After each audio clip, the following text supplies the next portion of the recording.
Dari bahasan tadi itu saya menggarisbawahi ya, ada 3 hal ya yang menarik untuk kita diskusikan ya. Dan pertanyaan-pertanyaan basically yang dasar kita sering bahas dan muncul itu ya, emang etika itu seberapa penting sih, gitu kan? Pertanyaannya nanti kalau kalian digitukan oleh orang, kalian harus membalik pertanyaannya. Etika sebagai sebuah ilmu atau etika sebagai nilai etis? Kenapa? Jawabannya beda. Kalau sebagai sebuah ilmu, etika itu sangat penting, ya kan?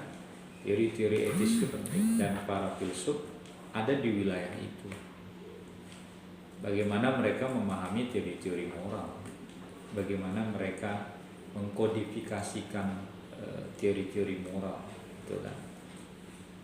Sampai ada etika deontologi, ada teleologi, ya. Kalau dalam Epikuros dia ada bahasan aliran yang berkaitan dengan teori hedonisme dan utilitarianisme, di mana utilitarianisme dalam era modern muncul dalam pandangan Jeremy Bentham misalnya kan, sebagai sebuah ilmu penting ya. Dan saya justru ketika saya belajar ilmu akhlak waktu di pondok itu ya, saya tidak banyak mendapatkan penjelasan rasional, tapi normatif kan. Kenapa kamu melakukan itu? Ya karena dilarang oleh agama. Kenapa kamu harus begitu? Karena disuruh oleh agama, gitu kan. Padahal kalau kita melihat dalam deontologi ada, kenapa itu wajib bagi, gitu kan? Tahu kita jawab. Kenapa itu menjadi tujuan? Tahu kita jawab. Jadi secara teoritis kita sangat terbantu dengan itu. Tetapi dampak dari kajian dia sebagai sebuah teori itu juga tidak menutup kemungkinan bahwa ada orang yang mengatakan, bagi saya etika sebagai sebuah ilmu saya tidak mau, saya cukup dengan akhlak saja itu. Ya, lagi-lagi saya menjawab bahwa Islam bedanya di situ.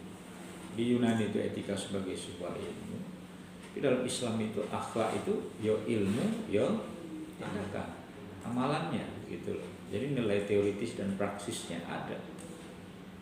Maka akhlak di bayangan kita tuh ya ilmu akhlak, ya kan. Tinggal kita melihat konteksnya.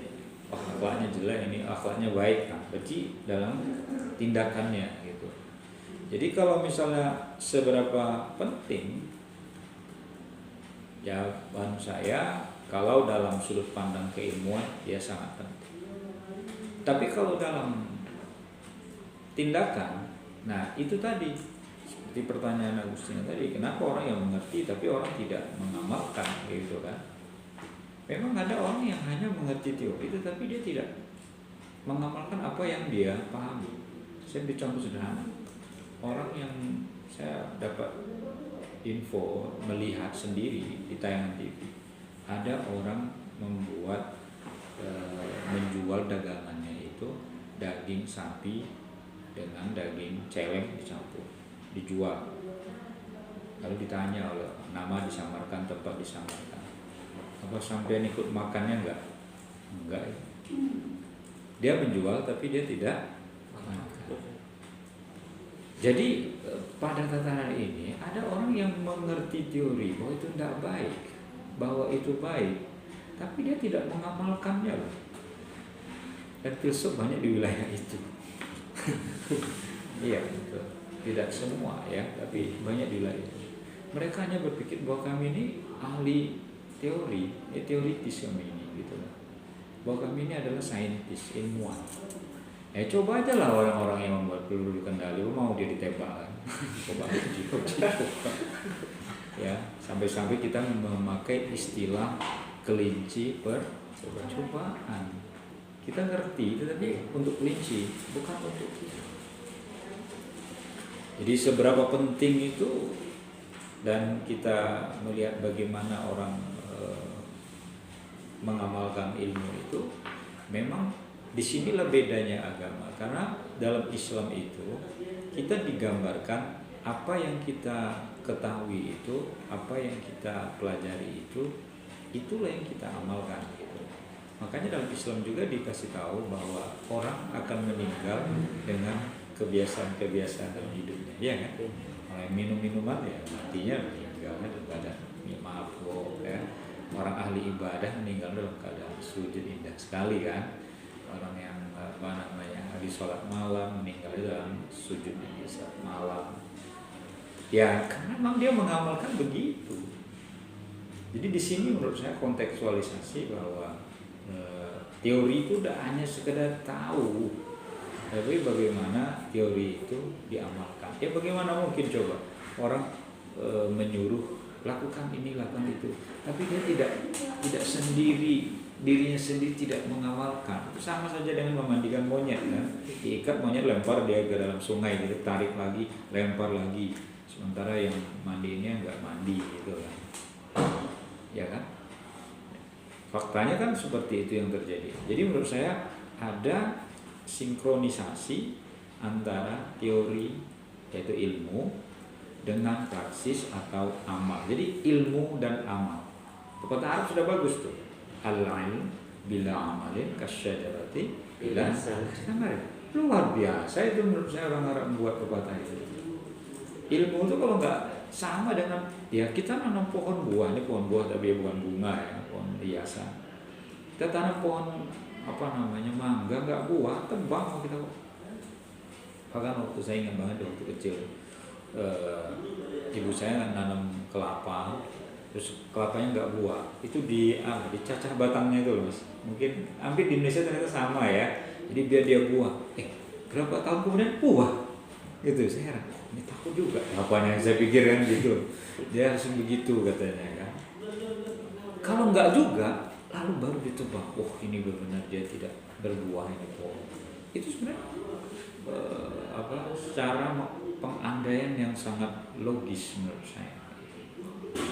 Jadi kalau ada dosen melakukan tindakan, guru melakukan ini, orang tua melakukan ini gitu kan, dan maksudnya tidak sesuai dengan apa yang mestinya kan orang yang mengerti itu kan lebih mengamalkan ya.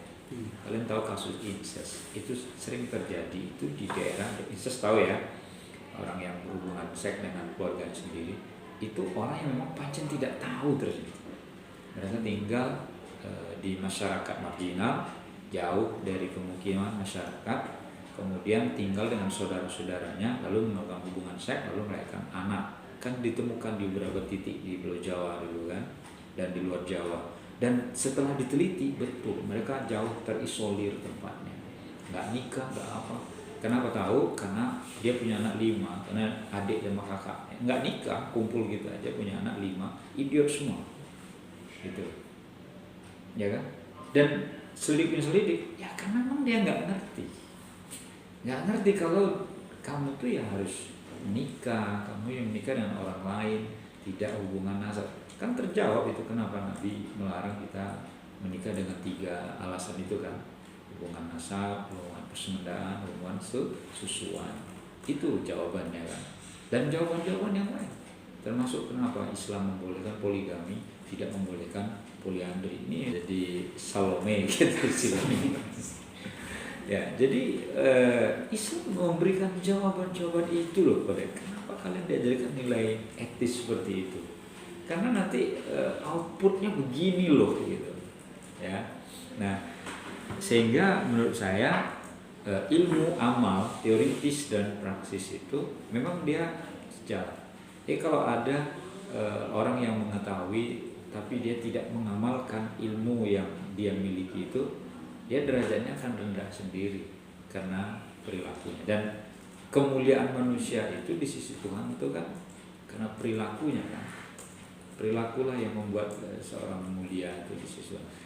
Dan disinilah urgensinya ilmu akhlak atau etika itu. Karena kalau di masa kita ini orang mengetahui semua tapi apa yang diketahui dia tidak amalkan, gimana rusaknya kita kan? Kita di jalan saja, misalnya kalau misalnya orang memiliki kesadaran tinggi gitu, terus tidak ada lampu merah gitu, tetap akan sulit kan. Tapi etikanya berlalu lintas, kalau ada rambu-rambu itu, traffic light itu, kita harus perhatikan kan. Oh merah ini kita stop gitu kan, kuning nih hati-hati, hijau nih jalan gitu kan. Itu kan karena kita mematuhi aturan sebagai nilai etis yang mengatur hidup kita agar kita berkendara itu aman. Tapi kan nyatanya, jangankan orang yang nggak ngerti, kalian mahasiswa termasuk mungkin beberapa dosen gitu kan, lewat di jalan ini pukul 10 malam, lampunya merah, tengok kiri kanan, nggak ada orang gitu kan, nggak ada motor, bablas saja, apalagi nggak ada polisi, aman gitu. Itu menurut saya dia sudah melanggar nilai etis itu tadi gitu. Padahal sejatinya kalau memang dia paham, ini bukan karena apa-apa, tetapi buat keselamatan saya, buat kedisiplinan saya, dan buat supaya aturan itu ditegakkan gitu. Nah, kita tuh kan ada jargon yang di benak orang Indonesia itu, hebatnya orang Indonesia kan paling pinter kan, bukan aja netizennya aja yang pinter kan. Jadi aturan itu dibuat untuk dilanggar, bukan hanya sholat loh bro dilanggar gitu kan, tapi aturan juga sholat kan dilanggar kan, boleh dilanggar, di masjid dilanggar tuh boleh gitu kan. Karena kita tahu kan dilanggar itu seperti apa gitu. Nah, lalu ada orang yang menolak etika kan, karena yang berkaitan dengan seberapa penting etika. Menurut saya nggak penting itu etika gitu. Kenapa kita penting etika? Nggak ada itu pentingnya. Nilai-nilai etika itu sudah diajarkan oleh Nabi. Tapi zaman Nabi sudah ada ilmu akhlak loh? Belum ada itu. Makanya kenapa si keras mengatakan nggak ada itu ilmu tasawuf gitu. Nah, Nabi nggak ada kan? Sementara dia bilang barang siapa yang melakukan sesuatu yang tidak dibuat Nabi itu bid'ah gitu kan. Ya. Dan dia kalau ya tabawa jauh banget tuh tempatnya gitu. Tapi jangan lupa nilai etis, nilai tasawuf di zaman Nabi nggak ada. Ya kan? Makanya Ahlus Suffah itu orang-orang yang ikut kajiannya Nabi di Masjid Nabawi gitu. Merujuk ke istilah itu. Ada kan istilah tasawuf itu kan Ahlus Suffah, ada sopos, sufi, sopos gitu ya. Sopos dari bahasa Yunani dan pengaruh Neoplatonis yang dikembangkan oleh Plotinos gitu kan. Dari pengaruh sopos Yunani. Ada juga yang mengatakan karena suf itu kan minuman ya, wol ya. Jadi pakaian orang-orang sufi masa lalu itu mereka berpakaian wol kasar gitu. Dan itu menunjukkan hubbul akhirah ya, bukan hubbul dunia. Jadi mereka berpakaian itu hanya sekedar menutup aurat, tidak untuk bermegah-megah. Lalu juga dengan akar kata soft itu kan barisan ya. Spirit soft, sufa itu zaman Nabi sudah ada. Ya, Nabi menyuruh kita misalnya kuatkan barisan. Bukti ini umat Islam sedikit, kalau kompak menang dalam perang. 1.000 lawan 10.000 orang kafir Quraisy menang kita. Tapi pernah umat Islam tidak melanggar. Melanggar aturan Nabi dan hanya karena mengejar ghanimah kita kalah dalam perang Uhud. Ya kan? Makanya di dalam Islam itu merapatkan barisan dalam sholat itu sebenarnya gambaran bagaimana umat Islam dalam segala urusan itu merapatkan barisan kita. Dan orang-orang sufi itu orang yang merapatkan barisan dalam ibadah pada Gusti Allah itu. Gak percaya dengan adanya tasawuf itu gitu. Padahal prakteknya Nabi itu sudah tasawuf itu. Beliau ke Gua Hira itu ngapain? Kan bertahanus ya, menyenasingkan diri ke Gua Hira itu. Saya melihat sendiri Gua Hira itu dan naik ke atas. Tempatnya memang indah banget loh. Jadi naiknya kan agak susah itu. Terus dari itu tuh kita bisa melihat ke kota Mekah dari Gua Hira itu ya. Dan ada ruangan ya 1x2 lah lebih kurang ya. Saya masuk walaupun agak susah masuknya itu. Cuma ya saya nggak sukanya di sana itu banyak coret-coretnya gitu loh. Jadi tangan-tangan jahil dicat, di apa gitu kan. Vandalisme itu ada loh di sana, jangan dikira nggak ada. Graffiti, ya kan? Iya, ada di sana ya. Tuh, kita kan Ini kan bukti bahwa Nabi melakukan itu kan, ya, praktek menjauhkan diri dari keramaian lalu khusyuk pada satu titik, dan beliau ke Allah Subhanahu Wa Taala karena perintah sholat belum ada saat itu kan, ya, ketika itu belum ada perintah puasa gitu. Nah ini yang menurut saya ada nilai pada zaman Rasulullah sudah ada, tapi sebagai sebuah ilmu belum ada. Etika saja itu baru pada masa Aristoteles loh. Kalau sebelumnya Epikuros sudah bicara tentang etika, ya. Sokrates gurunya Plato itu sudah bicara tentang etika. Tetapi etika sebagai ilmu tuh di Aristoteles. Makanya dia ada nichomachian etik, ya. Etika nichomachian sama etik virtue, ya. Jadi etika keutamaan atau etik of virtue. Jadi sudah ada sebagai sebuah ilmu saat itu. Dan Cicero yang mengembangkannya lebih jauh lagi. Nah, kalau misalnya ada orang mengatakan bahwa saya nggak perlu mempelajari ilmu etika, saya akhlak, kalian jawab saja no problem, nggak apa-apa. Emang masuk neraka kalau nanti misalnya kita nggak belajar etika? Nggak ada itu gitu kan. Karena orang kan ada sebagian, saya nggak perlu belajar ini karena di Islam Islam itu kan syumuliyah gitu kan. Ya, sudah lengkap semua dalam Islam itu, jadi tanpa kita memakai yang lain-lain itu tidak penting. Walaupun saya mengoreksi juga, justru kalau kita melihat sesuatu itu dengan berbagai macam kacamata, itu jauh akan lebih baik gitu. Jadi kita lebih objektif melihat sesuatu. Jadi tidak kacamata Buddha lurus saja ke depan, itu tidak betul.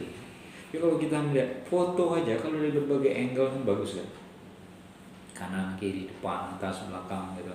Kalau dari jauh kan makin ganteng kita dalamnya kan, apalagi itu level 8 ke atas kan, kita udah keren banget itu kan, tinggal di modif saja HP yang membuatnya, smartphone itu kan membuat wajah kita jadi berubah gitu. Padahal kan kalau ingin merubah wajah sebenarnya ke salon kan, tapi sekarang kan enggak kan, orang cukup HP kan bisa berubah kan. Ya nanti dia menjalin hubungan seorang itu kopi darat pada kabur semua gitu kan, karena nggak sesuai ekspektasi gitu kan, di udara lain gitu.